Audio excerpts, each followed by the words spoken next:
Guten Tag. Wir machen eine Wattwanderung. We're going on a walk on the wild side on the island of Fohr, which is in Schleswig-Holstein, in the German state of Schleswig-Holstein, right between, up next to the Denmark border. So if you follow me over here and you come right up there in the North Sea, that's where the island of Fohr is located. And in order to get a little bit better picture, we'll turn these lights off. Yeah, please. Okay, because we're going to take a walk on the wild side. All right. Now, eine Wattwanderung, Wanderung, to wander, right, means to wander, right? And we're going to go to Fohr in North Friesland in Germany on the North Sea. And we're going to walk on the mud flats, on the Watten. It's all along this coast of Europe here. Some of it is more sand, some of it is more mud. Sometimes when you take a Wattwanderung, you have to use Stiefel, boots, Gummistiefel, rubber boots, in order to walk because you sink into the mud. Where we're going to go, though, it's nice and flat and sandy. It's lovely.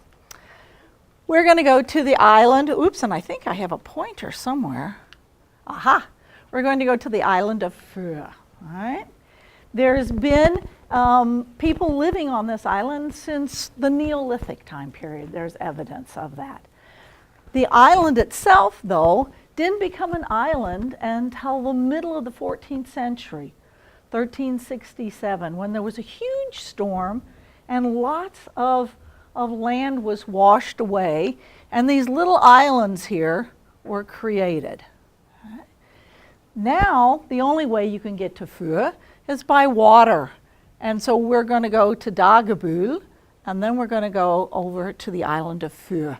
We're going to go by this wonderful boat here. We'll load our car on, and off we'll go across this very shallow sea, all the way over until we arrive at Fohr. Willkommen auf Fohr. Now, you can see right up here, here's kind of the Danish-German border, and you can see there's lots of little islands up there. We just came this way to Vik, and you can see there's a few settlements here on Fohr, a few little villages, but the population isn't very large. We're talking maybe 9,000 or so, that's all. And we're going to go for a bit of a hike on this North Frisian island. Lots of influence all up and down the coast here. The culture, the language, the traditions are shared by the Dutch, who did a lot of whaling and sailing in this area, and so we'll see some Dutch influence, but also by the English and by the Scandinavian. So it's kind of an interesting mix of all of those traditions and cultures. Fohr experienced its golden days when the whaling industry was at its peak, the 17th through sort of the mid-19th century. There was lots of whalers here on Fohr, and in a census there was a population of 6,000 people living on Fohr in 1700, and 1,600 of them were whalers.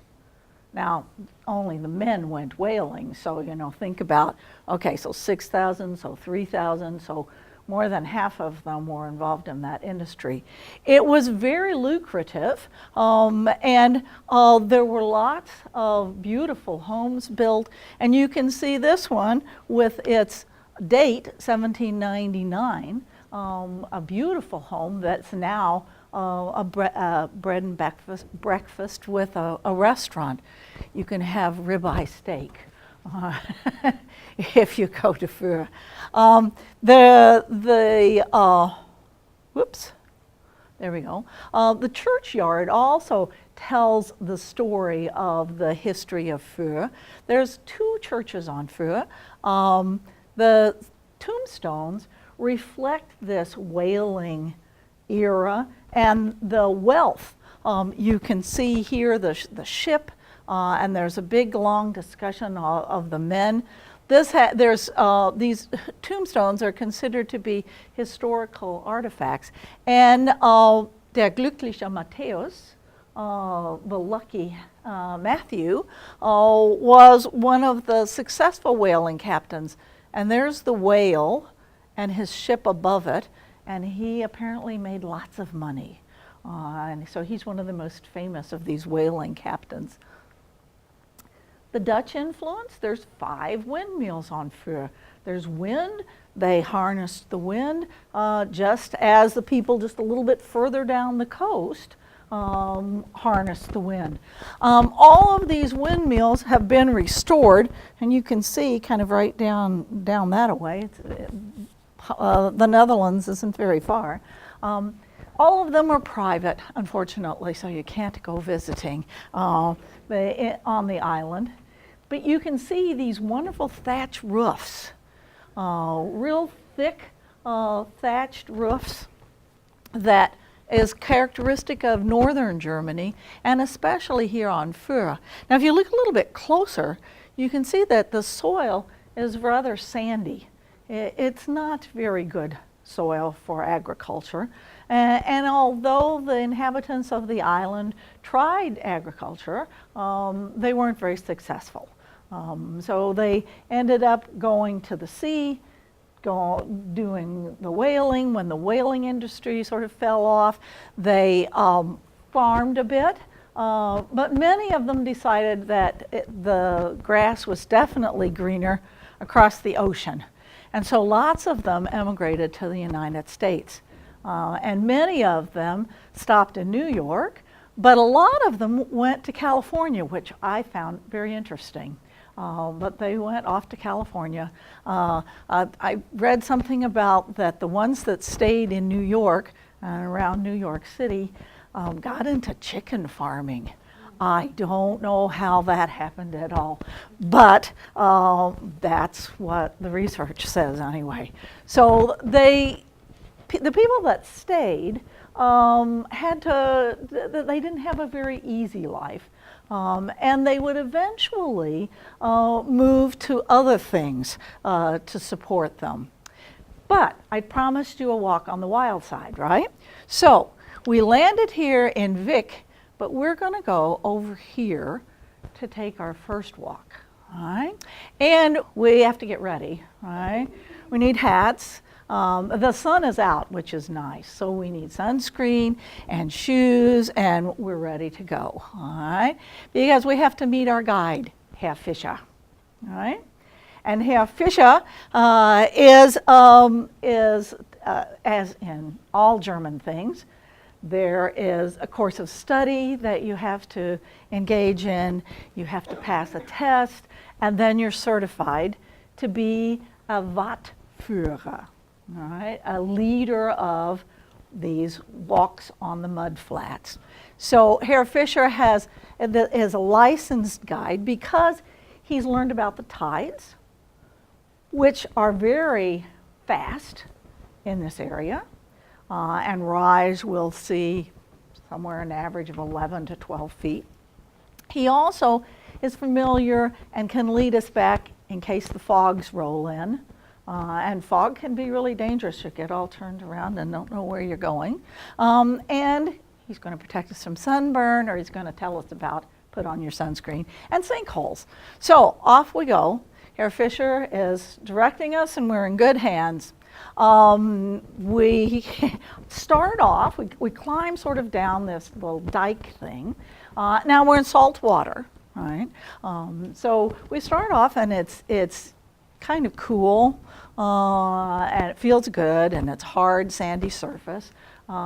And he has a pitchfork along because we're going to explore what lives in the sand as well. And so you can begin to see those little things there, oops, that look kind of like, well, we can't quite figure it out. So he takes his pitchfork and he digs up the worms. Right? And these are the worms that live there in the sand. And they don't bite. A little girl puts them in her hand. And they are rather shy little creatures. So as soon as they get back down on the sand, they start digging down and hiding from us. And as they eat through the sand passes through their bodies, and that's what this is, where they have eaten and gone down. So let me take you back. So there you have an indication of how many little worms are under our feet. That was an eye opener. Oopla, golly, there we go. Lots of different shells, and I don't remember all of them. They were all. It was surprising how many were there. Well, there we go. Okay, and Herr Fisher explains everything to us. He put some little shells out, and we all were kind of looking, and all of a sudden, it disappeared. Let me go back and I'll show you. There they are, and then that one disappears. It just digs itself down in and is gone. So lots of life here in the sand, in the Watt. Not a whole lot of seaweed and that sort of thing, but the shells, lots of shells. And Herr Fisher explains all of the different things that he finds along the way to show us. Here we are walking along, and you can see that we're barely making footprints in the Watt because it's pretty hard sand. We're walking here on this side right here. And if we had started earlier from a little bit further down, we could walk across to Amrum. But we're a little further north. So we're going to walk out about a mile, and then we'll walk back because we have to be careful. The tides are going to come in. Once we get out here a little ways, we can look across and we'll be able to see Sylt. Now, Sylt is kind of the Riviera, if you will, in the north. That's where you drink champagne, and that's where you eat oysters, and it's sort of fancy schmancy. All right? If you drink champagne at Sylt, you drink beer on Fohr. It's kind of a down-to-earth family kind of place, and that's where we're going, or that's where we are. When we get way out, there's one place that we can't go, one little sandbar further that we're not allowed to go. Can you see what's out there? Seals, yeah, seals. And this area is part of a national park, and so the seals are protected. And so we're not allowed to cross this last little bit of water here, where they happily are sunning themselves a little bit further out on the dry land. If you look across over here, there's Sylt. Remember hoity-toity? Okay. All right. So it's about at this point where we're walking along, and you can see how flat it is, and how that you can see so much sand and the whole business there. And this is where Herr Fisher gives us our lesson on tides and on the pull of the moon and the tides and the rising and the falling. How many tides do we have every day? Anybody? Two, you smart people, absolutely. All right. Do we have tide on Lake Michigan? Yeah, just a little bit. Not very much. The tide here in Fohr, I think ours is in the neighborhood of inches. 2 inches, thank you. Okay, 2 inches. We're going to see that in Fohr, it's 11 feet. So slightly different. But here, Herr Fischer is walking around and he's explaining it all. And of course, we're all nodding and pretending that we get it all. He is, well, there we go. He explains the whole thing, and then we walk on a little bit further until we get to this area that's really muddy. Now, I don't know if you can tell. So right there, it's kind of this sticky, oozy-goozy mud. And there was only a couple of little places that were that way on our walk. It felt really nice and squishy, but that's the kind of stuff that in other places can be really deep, and you have to wear your boots, and you can kind of, tromp through the mud. That wasn't the case, but it was kind of slick too, actually. Okay, all right, I will come closer. There we go.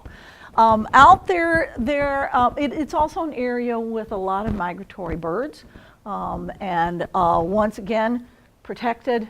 So we didn't go close. We stood back, and you can see that this is something that doesn't get covered in water when the tide comes in, but it's so far out that nobody can get to it.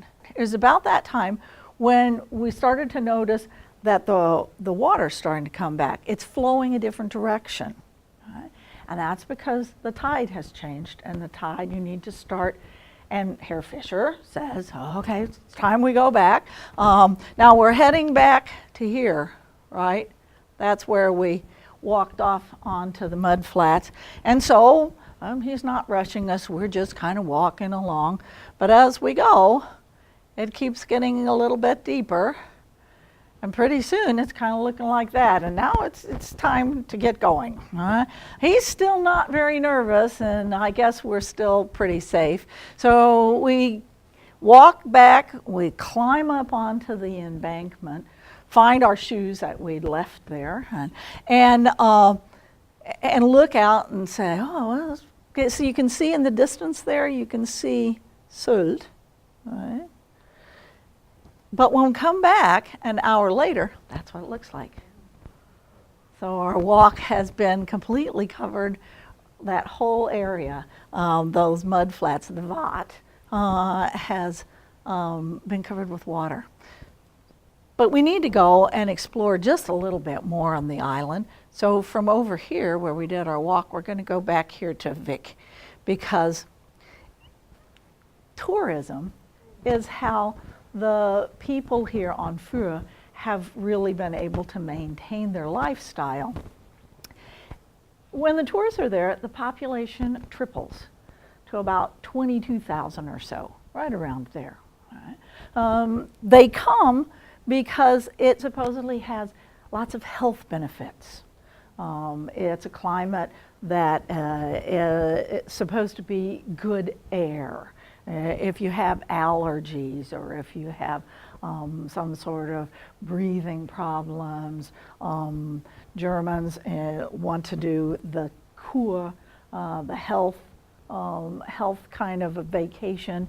And so a friend of mine, when he was a child, had all sorts of allergies and asthma. And so he would go for 2 weeks in the summertime, and his mother and his sister would go, and they would come to Fohr and take the air. It's a very family-friendly area, and therefore we see lots of people coming. Sandy beaches, obviously, and the Strandkorb, right? Now, my German speakers, Strand is what? The beach, right? And a Korb is a basket, right? Okay? So we've got here a Strandkorb. That's what you're looking at over here, all right? Which I think we need to initiate here on Lake Michigan as well, because you rent one for the day, and then you sit and you watch your kids play, and you have a good time at the beach, and you can snooze a little, you can read your book a little bit, you have your sunscreen, you just kind of sit there and relax and enjoy. You can bring your picnic, the whole thing. You can watch what's going on around you, and you can see the people here walking out. That's also, of course, on Watt, right, on the mud flats. And as the time progresses through the day and the tides begin to turn, you see everybody coming back in, all right, because they too recognize, oh, the water is starting to come up, and we need to be careful here.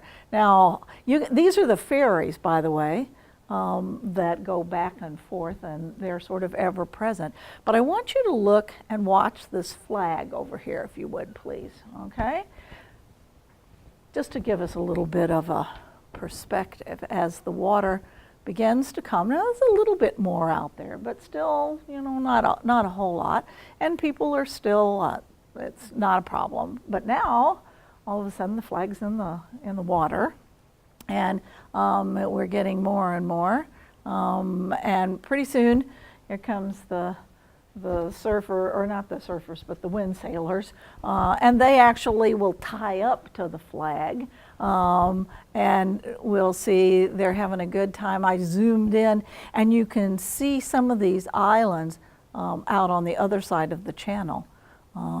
And pretty soon then, everybody's off, and there's our flag. And it's all water again. It's the Schleswig-Holstein National Park, and you can go to this website if you're so inclined and check out the tides. You can see here on the right-hand side, here's 13 feet, 12 feet. They're kind of the average. The tidal range is about 11.8 feet. So, and that water comes whooshing in at a fairly rapid rate. So, national park. We have one more wild walk to take, and that involves here a couple of guides from the national park. We heard about the people of Iceland and the Faroe Islands, thinking of the dwarfs and the Scandinavian. We know the Scandinavian gods and goddesses, and these two guides, not goddesses, but guides from the national park, are telling the legends of various gods there that are part of the lore of Fohr. But look back here, see that sailboat? It's just sitting on the sand. And pretty soon when the tide comes up, then you can go sail it. Then you bring it back and you leave it on the sand. So we're going for a walk along the edge, and as the sun starts to set here, we light our torches and walk along for the end of a perfect night and a wild walk. And it just so happens that today is Bikebrennen, which is when all along the coast, or not all along the coast, but in certain areas along the coast, they light these large bonfires in order to bid winter goodbye. And I think, looking outside, we've done a really good job in bidding winter goodbye. So, and it just so happens to be the 21st of February. So I bid winter goodbye with that. We have I can give this to you. This is a YouTube about Fohr in English and in German. I'm looking in your direction if you would like to have the link. It's kind of cool. Once you know a little bit about it, obviously, then you can understand more of the German. So I'd be glad to share that with you afterwards. Are there any questions? Do they have any specialty food? Specialty food. Well, lots of fish. Actually, they eat sort of like the northern Germans do. More of the kind of the potatoes and that sort of thing. You would probably think that it was a little bit Dutch. And one thing that surprised me is that they are great and tea drinkers.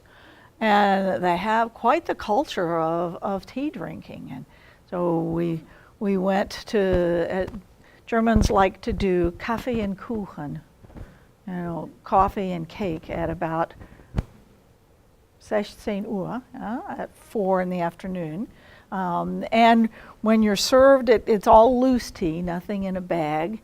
And the waitress tells you very seriously, now you need to make sure that steeps for 5 minutes before you drink it. And there's a whole selection of teas. Yeah. So yes. Question? That was my thing. Oh, the food. Yeah. Okay. If you're not a German speaker, how would you manage there? You would manage fine because tourism is very important to them. And so Germans learn English. That's their first foreign language that they learn. And the young people have no problem at all. And in fact, they enjoy speaking English and speaking with you. So you would not have a problem. There are lots of bed and breakfasts throughout the island, and I would say that would be the way to go. It was very reasonable. As I said, this is the one that's sort of family friendly, and it's a great place to go visit. Anybody? Yeah. Mm-hmm. Can you say a little more about the Scandinavian influence? You can see it in some of the jewelry and some of the clothing and that sort of thing. I guess it's not specifically Scandinavian, more that whole seafaring culture that is tied together by the North Sea here, all the way from the Netherlands, all the way up Denmark, and then here Sweden and Norway. Okay. What month did you go? Where did you stay? And were the tours in German or English? Okay, let's see. We went in the summertime. I think it was late spring. Excuse me. The tour was in German. There were, however, tours in English. And we stayed kind of in the middle of the island. Yeah. Oh, yeah. You don't want to go, every day back and forth. You just stay on the island. It was, let's see. I can tell you, Sandy. Okay, but kind of we didn't stay in Vic. We stayed out kind of in the middle of the island because it was a little bit less expensive. So, yeah. Anybody else? Yep, there's one museum. Has a whalebone. Did you pull that up? Whalebone entrance door. Keine Fragen auf Deutsch? Fragen auf Deutsch? Anybody have questions in German? No? Okay. Are there any schools there? Schools, oh yes, it's a community in and of itself. They don't, once the children get much older, when they go to the university, obviously they go off the island. But no, they have a grammar school and they have like equivalent of a high school there. Okay. Yeah. There's about, the population is 9,000-ish or so, 10,000-ish in the winter time, and then about triples during the summer. Yeah. Lots of tours, lots of tourism, and lots of tourists, and they're very friendly. Amber? Are they mostly German tourists? Yes. Other parts of Germany? Yes. No, they're mostly German tourists. Absolutely. It's not a big, mecca for international tourism. which is nice because then you really get the flavor of the island. Yeah. Okay, well, thank you very much.